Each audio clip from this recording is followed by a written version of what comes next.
Well, good evening, everybody. Welcome to Friday Conversations again. I'm Fiona, this is Matt. Hello. And tonight we're looking at the 9th of the 10 Commandments, so we're almost at the end now. And we will be discussing the command not to give false testimony against your neighbour. So, Matt?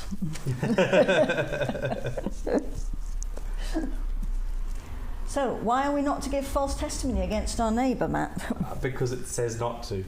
Very true. That's Clive, so we can go home now. No. Well, we're going to be looking at this both in its more limited form that it comes in the actual law, and then in a wider application, because we're looking at these things in the light of the New Testament, which actually goes far deeper than the law of the Old Testament. You know, some people think that the New Testament made the law harder. It didn't, but it certainly made it a much more demanding thing, but it also provides us with the means to fulfill. So yes, so we'll look first of all at exactly this command that God was giving his people. They've come out of Egypt, they're on their journey towards the promised land where they will be setting up a whole new society. And these 10 commands are the basis of all the law and legal system that's going to be in that country. And interestingly, it is also the base of the law and legal system of our country. Yeah, and a lot of others as well. Yeah, and a great many others as well. So, so yes, there's definitely, this is a foundational thing. And so on this 9th one, so false testimony against your neighbour, what's the respect involved here? Because we've talked about how, you know, we had to respect God, we had to respect his name, respect his day, we had to respect our parents, respect people's lives, respect people's marriages, respect people's property. So what is it today? Well, it's respecting the person, their personhood, their reputation, their name, their good standing in society, I would say. Yes, actually, I think that's a very important thing. Your good name, your reputation. I don't know about you, my reputation matters to me. I don't know if yours does to you. Well, I think I know. Yours does to you. Yes, it's very interesting because one of the things where it talks in Philippians about Jesus, you know, having emptied himself of all that he had with the Father. And one of the things, he made himself of no reputation.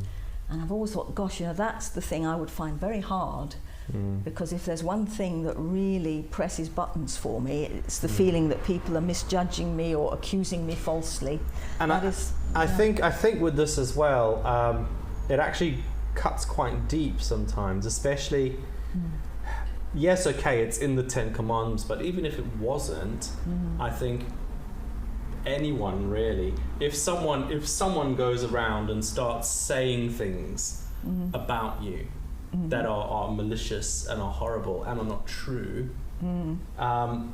you feel really upset by it. You feel really offended and really kind of, how can they say that about me? I haven't done that. And you can get really, it kind of really pushes a really big button. Yes, it's because we feel that our reputation is being trashed, and there's a deep sense of injustice that comes, and you notice it. Well, I mean, you've got small children now.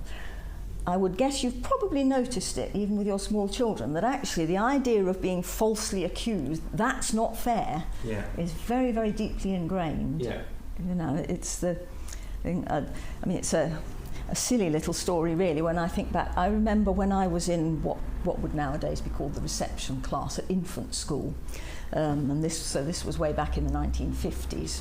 You know, I didn't know much about child psychology in those days, but I can remember. It used to be that, you know, when playtime was over, you all sort of crowded into the classroom. So you're going up these steps in through the doors of the infant school, and either side of the steps were these sort of boot scraper things, you know, which were obviously for scraping your boots off if it was a muddy day. But actually, as children, we played on them often, and it was very common, you know, as you were coming in, you kind of jumped on that and then went on up the steps. and you could kind of jump in and swing across it, because there was a bar to hold on to. And I can remember this particular day, I had come in along with crowds of others, and I grabbed the bar, swung across it, and went on into the thing. But obviously the teacher must have seen me at the moment as I swung for that split second. And she made me go and stand by her table. And then she's saying to the whole class, you know, sort of, this naughty child, you all know, don't you, that when we say come in, you must come in. And I look, and there's Fiona playing away on the foot scraper as if I hadn't spoken. And I can remember that deep sense of injustice. Thought, this is not fair, that's not true, I wasn't. I was just coming in that way, you know. And so obviously it's a very small thing, but when you're 5, small things can be quite big things. And the fundamental principle is just the same as if you were sort of suddenly called up in court on a charge knowing that you're not guilty. Well, that happened to me. Oh yes, of course. Tell us about it. That happened to me. So for those who don't know, I will tell the story. And it was fairly recently. It happened just before all the lockdowns and things with COVID, which meant because of COVID, it dragged on and on with everything being delayed and delayed. It took over a year to get this sorted out.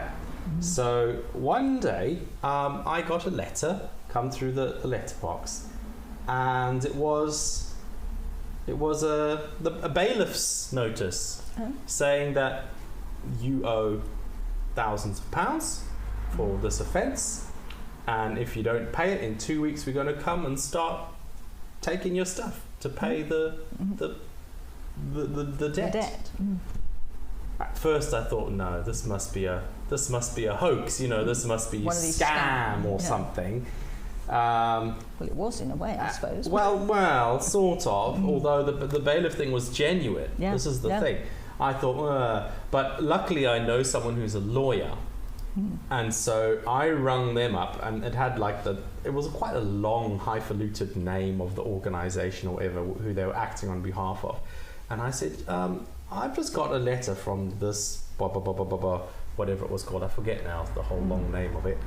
And I said, do you think this is genuine or is it just a hoax? And she said, oh, if it's on behalf of this thing, it's genuine. That's an arm of the court, and you know, you're in trouble. So I was like, oh, right, okay. Now, but it was a mystery because they were saying that I owned this car, this BMW, and that I hadn't paid road tax on it, and I'd failed to appear at a previous court hearing about not paying the road tax, and so there were all these penalties and things, and penalties for not paying when I was supposed to have paid or whatever. And it was a good, almost £2,000 worth of penalties that the bailiffs were just about to come and start collecting in a couple of weeks' time. So I had to go and ring up people and say, oh, this isn't me, and file things and go to the police and tell everyone and fill in all this stuff, and which meant that it delayed the bailiffs coming because the case was now reopened.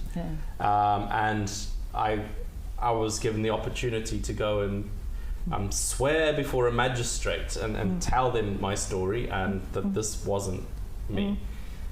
So that's what I started to do. But of course, with legal proceedings and things, you don't just tell them. You need to try and actually prove it. Well, how do you prove that you don't own something? I mean, it's not like you've got a receipt of non-ownership or something because it never existed in the first place.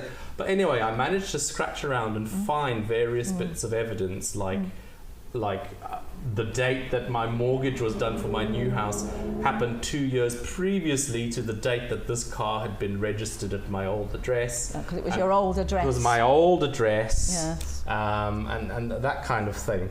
And so anyway, I managed to gather all this stuff together.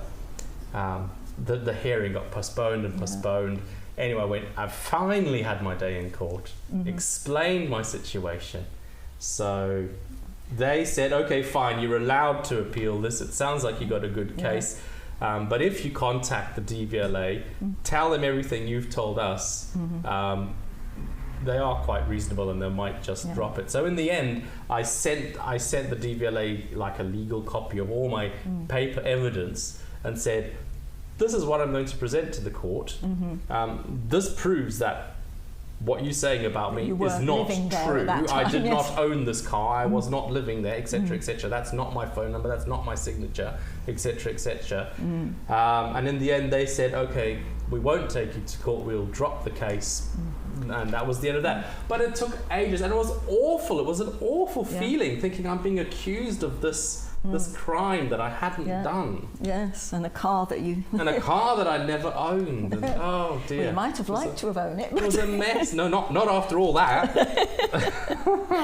But yeah, that's the thing. So at the bottom line, being falsely accused is a very painful thing. Yes.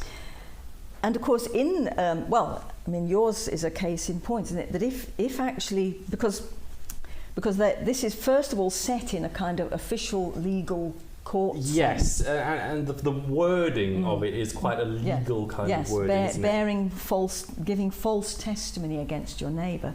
So it's the setting you see there is that you're before whoever the judges in the court are, and you've been accused of something. Or you are accusing somebody of something, and yes, this is, and of course that can have terrible consequences.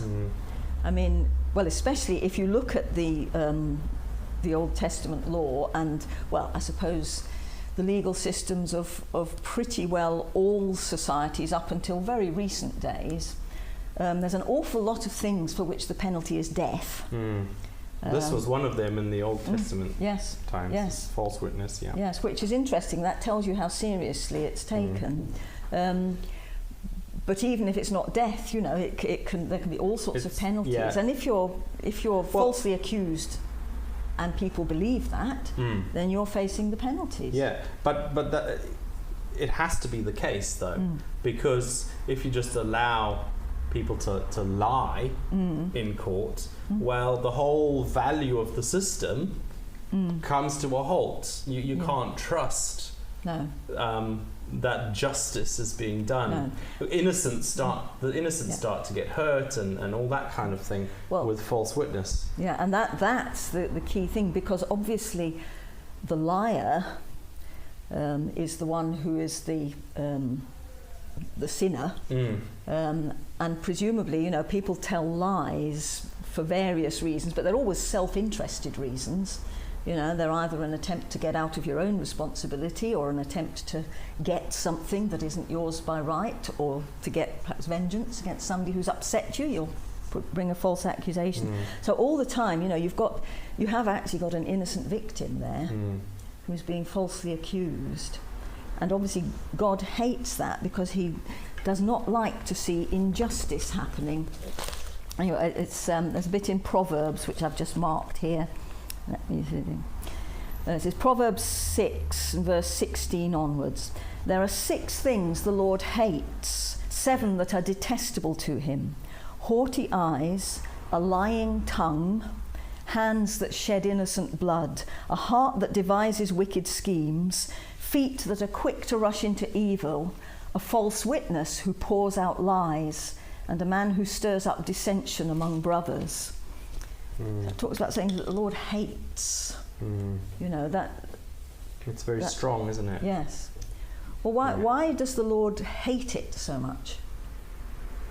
Well, I think it's because it's against his nature, isn't it? It's against him. Yes. Because, and especially if we are Christians, we shouldn't be bearing false witness, because we should be reflecting God's character. I think it says, where is it? No, it's not that one. I've written it down somewhere. I'm trying to find it now. Yes, in Colossians 3:9, it says, "Do not lie to one another, seeing that you have stripped off the old self and its practices." Yes. So lying is part of the old self. Yeah. And living in truth is part of the new self. Yes. And that's because we take on God's character. We start to reflect the character of God. Yes. And that is upright, trustworthy, honest. Yeah. The Bible even says that God cannot lie. Yes. So with that side of it, if we now start lying, we stop reflecting the character and image of God. Yes. And it's really important that our society, whether in the small group or the wider society, you know, where you have got the legal system and everything doing, it's important that it's founded on truth, because that's who God is. I mean, where do lies come from? Yeah.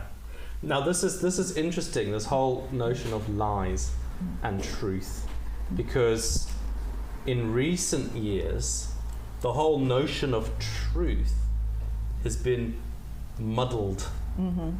And you know, you get people saying, oh well, that's your truth and this is my truth, and they don't have to be the same, but because it's my truth and not your truth, well, it's the truth for me, and all that kind of thing, all this relative truth and things, which if taken to its full extent really complicates, well, what's a lie then and what isn't a lie, because if it's my truth,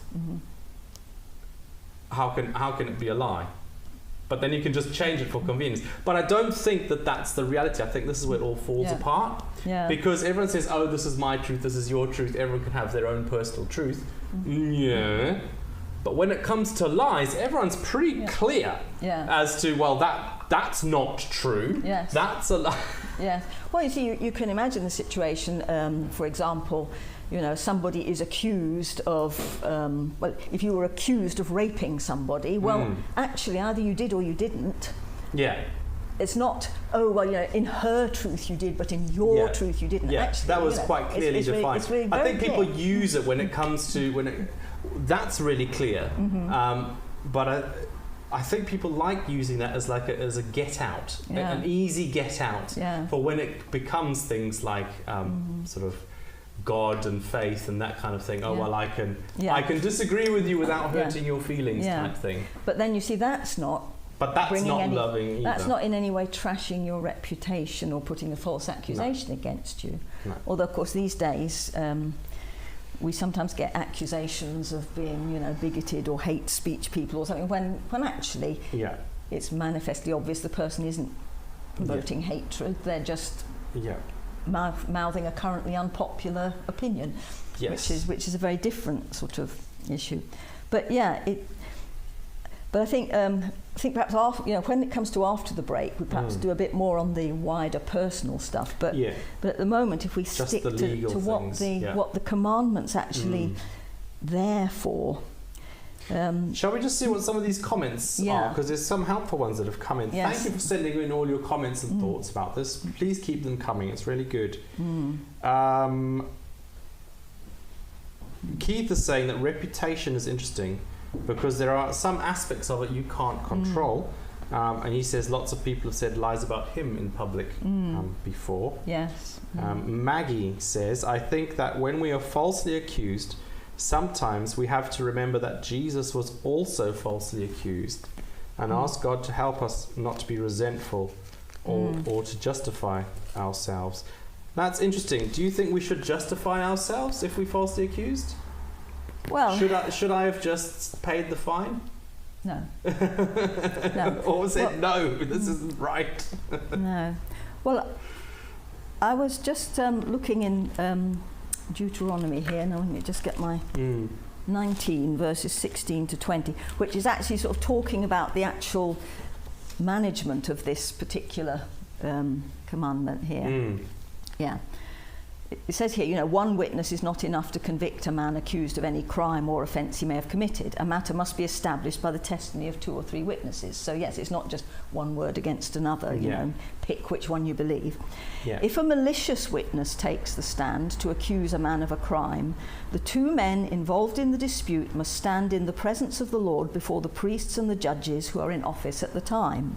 The judges must make a thorough investigation. And if the witness proves to be a liar, giving false testimony against his brother, then do to him as he intended to do to his brother. You must purge the evil from among you. So it's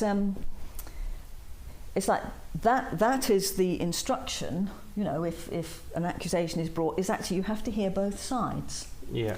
It's one of my favourite quotations from Proverbs. I've quoted it in many, many situations where, well, not in a court situation, but, you know, where you have people accusing each other. Well, it says in verse 18 of chapter 17, 17 of chapter 18, the other way round. The first to present his case seems right till another comes forward and questions him. And I think one of the translations I read of that was, in a lawsuit, the first to speak seems right until someone comes forward and cross-examines. That's why it's so important that there is a forum in which both sides can be heard. And then there are people with the authority and the responsibility to actually question it, to investigate it, and to come to a conclusion and to make a decision about it. Now that obviously it doesn't always work perfectly in our fallen world, but that is the system that's put forward, and I believe that's how it should be. That if like with you were false. No, you don't pay the fine. You go to the court and say, well, this is actually not true, and you explain why. There's been an interesting discussion on the chat about all of that, and do you answer back? Do you not answer back? Sometimes it's better not to. Sometimes it's better to do so. And I think it's boiling down to it all depends on the situation. Yeah. And we should pray and ask, should I push back on this one, or should I just leave it? Yeah. Because sometimes it is appropriate not to respond, because that will just inflame the situation more and not actually resolve anything. But other times it is. And I think Maggie quite helpfully says it's different when it's a legal accusation, like what I had, and a personal thing when somebody falsely accuses you. It does depend on how God leads you at the time. Yeah. Well, I suppose you have to think of what is the point of how you're responding. What is the aim of it? Now, obviously, if there is a legal dispute going on, then the important thing is to find out what is the truth and what is the right and fair solution to this situation. That's what we want, and that's what the court should be about. Yeah. I mean, I've been involved in a few court cases over the period I've been in ministry, and I did once hear a barrister say, "Oh, but forget that idea. This is not about winning. This is not about truth and justice. This is about winning." And we said no, because that person was innocent, you see. And when they said, "Well, do you believe me?" I said, "Well, it doesn't matter what I believe. My job is to defend you." And they said, "But it matters to me, because defending the guilty is not a very enjoyable sort of activity. And equally, prosecuting the innocent is not a good activity. But when it comes down to it, the point of the court proceedings is to find out the truth. And so if actually people have a concern for truth and for justice, then it's important. Now, yes, when people sling mud at you, I think... it was about what Clive said. Yes. Do you want to read that? Yes, okay. Keith is saying, once when I was falsely accused, Clive told me not to challenge the person. He said, when people throw mud at you, don't wipe it off, leave it to dry, and you can just brush it off. There's something we heard, I think it was Zach Poonen, we'd heard him speaking that, and he said, if you try to rub off the mud when it's wet, you just make a smear. But actually, if there's no substance in it, it will drop off. And yes, I think we have to be willing, like Jesus, to be misunderstood sometimes. But that doesn't mean that it's not the right thing to challenge somebody and say, well, like if you feel they've accused you wrongly and they think they're right, then you want to go and be reconciled. If it's actually that you've been charged with something which could wreck your whole life, then it's important, that it is challenged.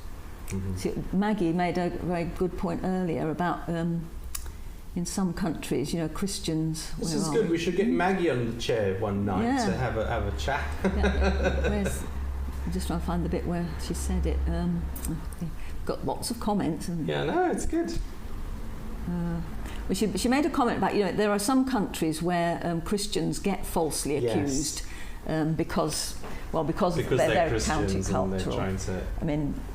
I remember that lady in Pakistan, that was accused of blasphemy, which was not true, but it was actually other people who were jealous wanting to make trouble for her. But of course, of course she had to go through court proceedings and, you know, eventually had to be sort of spirited out of the country, I think, because... and you've got various organisations, don't you, like Christian Concern and things who defend and advocate for Christians who are being falsely accused. And especially if you're in a country, I mean, she was in Street Pakistan. preachers are the most common ones these days in our country to be brought before the courts for various things. Perhaps not quite as scary as if you're in Pakistan accused of blasphemy, when even any lawyer that defends you might find themselves, you know, being subject of the lynch mob. But I think it's just so important that that we go through the proper process. I mean, it really worries me, I think, nowadays, particularly with social media being like it is. It's very... People are very ready to be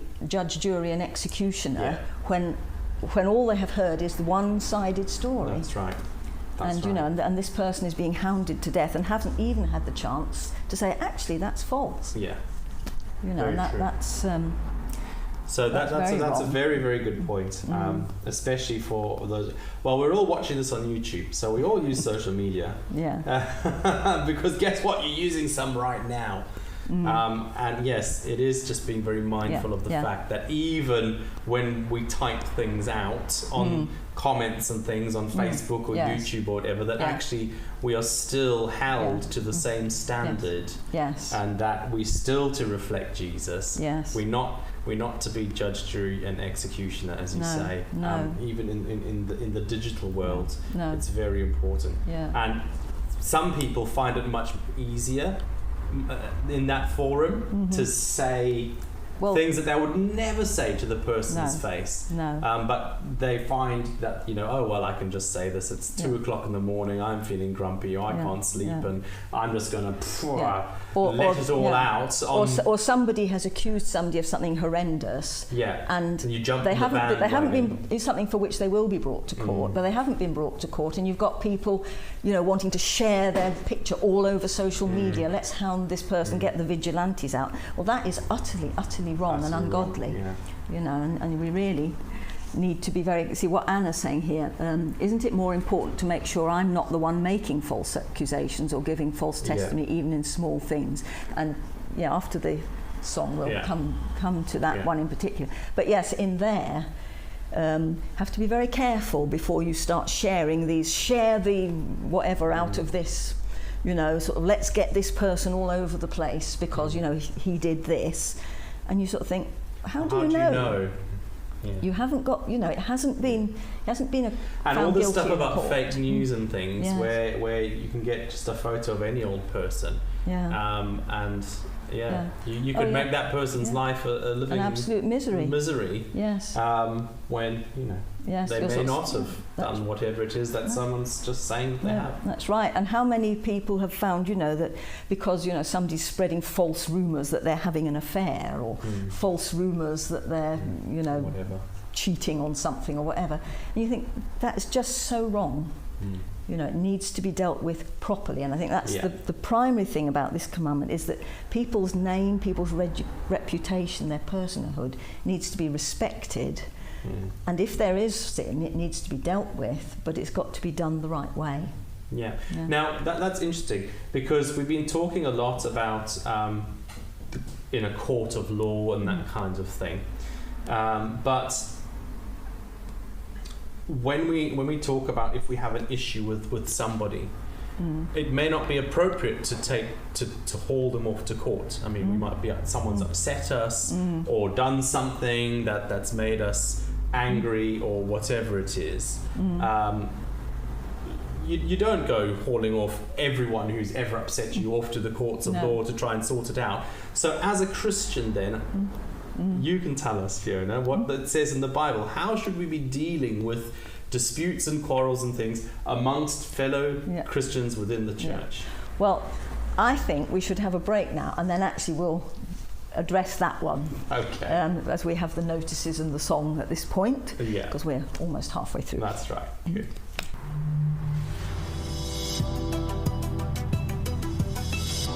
Welcome back to our conversation about the 9th commandment. And just before we had our notices and the song, we were going to speak about the fact that not all of us are going to be hauling each other off to the court all the time to solve disputes or things that might have been said against us, or we have an issue with somebody. So Fiona was just about to answer that for us. How are we supposed to deal with each other in the right way when we are upset? Well, this is where we begin to see the New Testament application, because obviously it's not just when it's a serious crime that could land you in jail. It can be much more trivial than that, or it may actually be very important, but just not a criminal offence. And I think that the principle in the New Testament, which actually really reflects the process of that in the Old Testament, is found in Matthew 18 and verse 15 to 17. So, if your brother sins against you, go and show him his fault just between the two of you. If he listens to you, you have won your brother over. But if he will not listen, take one or two others along, so that every matter may be established by the testimony of 2 or 3 witnesses. If he refuses to listen to them, tell it to the church. And if he refuses to listen even to the church, treat him as you would a pagan or a tax collector. And I find it's quite interesting, because obviously this is not talking about things that would be a matter of judicial, the civil courts. It's talking about actually fellowship within the church. And when things arrive where people have grievances against each other, it says, well, the first thing to do, as Maggie, I think, has already mentioned in the comments, is to go and try and sort it out just between the two of you. You know, you don't start by getting in 2 or 3 others. You don't start by telling the whole lot. You certainly don't start by putting it on Facebook. You actually start by going to the person who has, in some way, you feel has grieved you, or maybe even who is wrong, because like when we were saying about some of the things get put around on social media, oh, your wife's having an affair or something like this. Actually, if you know of something, and this is particularly within the church fellowship it's talking here, that you sort of think, no, this actually is something that really is serious, needs to be sorted out, either because I'm very upset by it, or because it's in general it could have big consequences for the thing. The first thing you do is go to the person and try to sort of sort it out then, and presumably listen to what they have to say. And it may be that's as far as it needs to go. And in fact, I would say in the overwhelming majority of situations, that is all that ever needs to happen when you're upset with somebody, is you need to go to them and sort it out between you, and it doesn't need to involve anybody else at all. But of course, sometimes that still doesn't solve the problem. There's still the impasse, or maybe the person is still not convinced that they're wrong. And that I don't just mean as in, sort of disagreeing with you and therefore they're wrong, but actually, for example, if you were aware of somebody whose marriage was in trouble because there was an affair starting, well, the first thing you do is go to them, not the spouse who's being harmed, but to the perpetrator, and try to sort it out with them. Now, if they're actually still not willing to sort of do anything about it, that's when you would have to. It says about bringing the testimony of 2 or 3 witnesses. So again, you see, just as in the Old Testament, they said when somebody's bringing accusations, the 2 of them need to come and stand before witnesses so that somebody can hear both sides. And again here, it's not sort of immediately out in the public domain. It's sort of taking 2 or 3 witnesses. And if I can just say, as I have said many times before, that means getting 2 or 3 people who are of sufficiently mature and authoritative status that they can hear you both and sort of try and help you both to see where the truth lies. It is not going to find 3 other people who also have the same problem with that person, because that's not what it means. So then again, that could be that will actually solve the problem. And again, nobody further than those few need to know about it. But then it says if they refuse to listen, then you bring it to the whole church, because if this is something that actually impacts the whole church, then it will be that you have to actually bring it before the church authorities themselves. And that Now, see, that is not for dealing with matters of criminal law. You know, it's not instead of going to the police when somebody's committed a serious crime, but it is within this sort of context. That's the system. Again, you bring it out into the light. That's what you're doing in court. You're bringing the issues into the light, and that's what we do in church. We bring the issue into the light so that we can see what's right. And if you've got people whose heart is to do what's right and to know what's right, then that should be something that can be solved. And it's only if actually the person really has so seared their conscience that they're no longer concerned about doing what's right. Well, they'll probably have already left by this point, but if not, then it says, you know, you have to. Now again, that's not saying that you be nasty to them or whatever. Pagans and tax collectors are people you're seeking to win. And so you still have them as a person you're seeking to win, you're seeking to pray for them and everything. But what they can't do is be a member in good standing of your fellowship while cheating on their wife or whatever. So you see, that's the issue there. But it's very important that when we hear those kind of rumours, we need to find out the truth, not spread the rumour. Mm-hmm. And I think Anna's point is very, very clear there, you know, where she says we have to make sure we're not the ones making the accusations or giving false testimony, as in spreading gossip. Yeah. And that brings us nicely on to the next point that I was wanting to make, and which is more of a wider application of this command, because we focused a lot on the legal sort of side of it before the break. But actually, when you just mentioned gossip at the end there, that bringing false witness, yes, in a court of law, but also things like gossip can bring a false witness against somebody's character. Yes. That can, if left, completely unchecked, or you've just heard someone else whispering it and you think, oh, this must be the case, and then you go and tell somebody else without actually checking or seeing that actually what's being chatted and again, about what is the truth. Yeah, and what is the motive behind that? You know, because it's not love, is it? If actually your motive is to spread a bad reputation about somebody, especially when you haven't even bothered to check out the facts. Or to spread a bad reputation to make you feel better about yourself often. Yeah. Or particularly if it's somebody that you actually have a personality clash with. Yeah. And so you'd be rather glad for everybody to agree with you that that person is a problem. Yeah. Because, you know, X, Y and Z have all felt the same as me. But actually what you're trying to do is to diminish the reputation of that person in order to bolster your own. And it's lies of that nature, isn't it? Yes. That are also encompassed in this. So it's not just limited to gossip either. No. It's it spreads out to lying as well. Yes. But as you were saying, lying that has this malicious intent behind it. Because one of the things I was chatting to you about in the break, if we take lying in general, that there are some examples in the Bible where some people have lied about certain things and haven't actually been really told off for it. So, for example, my main example is Rahab, when she was hiding the Joshua's spies because the Canaanite soldiers were after them. And she hid them in her house, and the soldiers came and said, "Oh, they're here." And she says, "Oh no, they're not here." And off they went, and then she lowered them down the wall in a basket. So there she told the lie, didn't she? She did, and it doesn't justify that. No. There are a lot of things when you read the history of the Bible, because it's the history of real people. Yeah. And in case you haven't noticed, you know, within churches today, real people don't always do as they ought to do.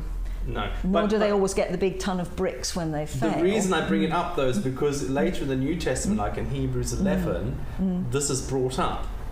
Yeah. And it's kind of hailed as the right thing to have done in that instance. Well, it doesn't say she was right to lie. It says she was right to hide the spies. Okay. now that's what, and we also mentioned about Corrie ten Boom, didn't we, when we were talking before, because that was the interesting thing. When Corrie ten Boom and her family were hiding Jews from the Nazis in occupied Holland, Corrie sort of was prepared to say something that was not true in order to protect the lives of the people in her house, whereas her sister Nolly had a very strong sense that she must never tell a lie. But actually God was very faithful to her, because she never had to. She was always able to find a way round, without actually telling a lie. And I salute her, to be honest. but at the bottom line, that is different from the bearing false witness against somebody. It's not about trashing somebody's reputation. Yeah. And I think the whole business of lies, they're such a destructive thing for human relations in general. Not surprising, because of course, as Maddie mentioned earlier, the father of lies is the devil. Yeah, and we have, of course, Jesus saying that he is the way, the truth, and the life. Yeah. So yes. That's true. And also, of course, lies, even the small ones, lead to other ones that lead to other ones. And you've got to keep on lying some more to protect the other lie that you told. And it kind of runs away with itself after a while. Well, yes. And it brings bondage. It brings a... that's something Clive made a very... Clive made I think it was Clive that made the comment. Yes. Let me think. Yes, it's interesting. Jesus said the truth sets you free, whereas when lying, people are seeking to be free of consequences, but in fact are more ensnared. Yeah. And that's the thing. Actually, there's a great freedom, even if you're actually guilty of something. There's freedom in actually confessing it and bringing it into the light, so that it can. Well, there may be consequences which are not pleasant, but the guilt can be dealt with. And the freedom that comes from not having to hide things and sort of weasel around it all more. Keith just said here that Rahab was commended for her faith, not for lying. Exactly. Yes. So it's very. Just something just went out the back door. Never mind. Oh yes, about the whole thing that. When there's lies about, you can't trust people. Yeah. And I think it's the most destructive thing for any relationship of any sort, is once you can't trust what somebody says, you can't be sure that they're telling you the truth, that relationship is immediately deeply damaged. Yeah. And it's really hard to rebuild the trust, because you know that this person lies. And you think, actually they're wrecking their own relationship there, because they've lost your trust, and that's a very precious thing to have lost. So it's just so important that truth, if you can depend on what people say. I mean, Jesus in the Sermon on the Mount, he sort of links this together with the one about not taking oaths in the Lord's name in vain. He says, actually, you shouldn't need to take oaths at all to make people believe you. Just let your yes be yes and your no be no. And if you're known as somebody whose yes means yes and whose no means no, then people trust you, and they don't need you to swear on your mother's grave and your daughter's health or whatever, because actually they know you tell the truth. Yeah. And then you have the possibility of real open relationships and things as they were meant to be. And of course the devil does not like that. No. So as we've said already, he is the father of lies. Yeah. Yeah. Yes. In fact, he's so stuck in lies that he can't tell the truth. And I have met a couple of people where it is like that. They're just compulsive liars, and it's become so ingrained that they'll even tell you lies when there's absolutely no need, no benefit. You sort of think, what is the point of having said that? What have you gained apart from confirmed my knowledge already that I can't believe a word you say? And that's really so destructive.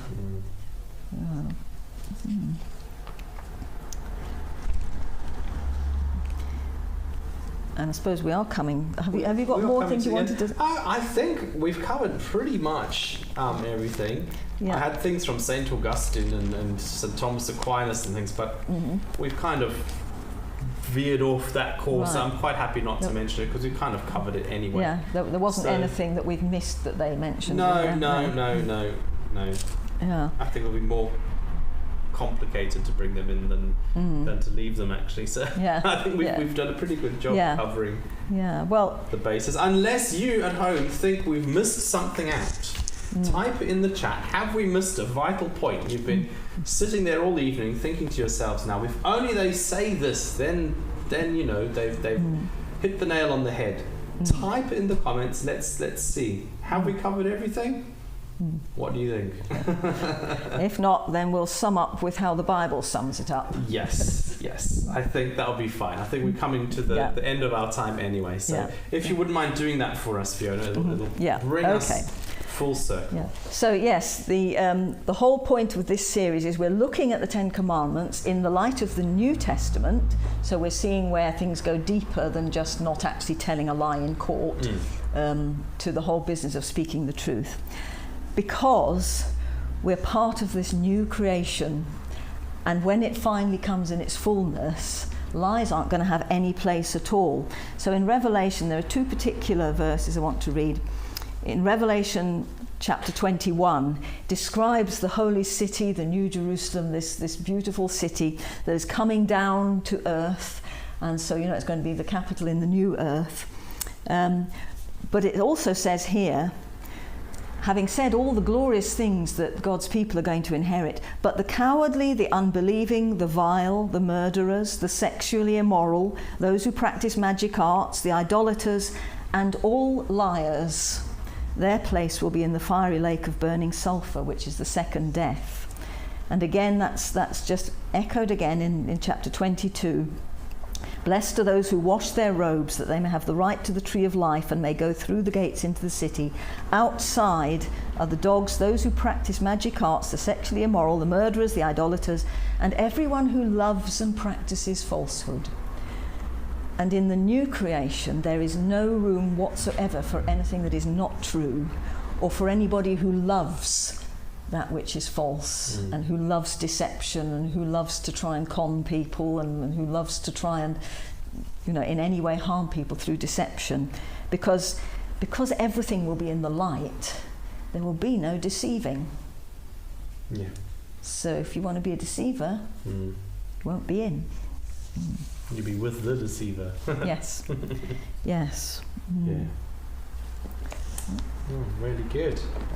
Well, thank you, Fiona. Thank you for joining us as well at home for Friday Conversations. We will be back again next Friday, 7:30. I'm not going to be in front of the camera. There'll be someone else here. I think it's Keith and Alan next I think so. Yes, it is. Yes, it's number 10. They're doing number 10, not Downing Street, the commandment. So they're going to be doing the 10th commandment, finishing off our series looking at the 10 Commandments. And then after that, we have another brand new series that we're going to be diving straight into the week after next, which I'm sure we'll tell you more about a little nearer to the time. Don't forget, please also join us on Sundays. We have resumed our in-person meetings. This, what you're watching tonight, is our sort of church online, as it were, for those who can't make the physical meetings, but on Sunday we are meeting together in person at the Queen Mary Centre in Wisbech at 10 o'clock, and you would be more than welcome to join us there for that. So we hope to see you on Sunday, but if not, we hope to see you again next week for the next Friday Conversation, in a week's time. Thank you for watching. Bye-bye.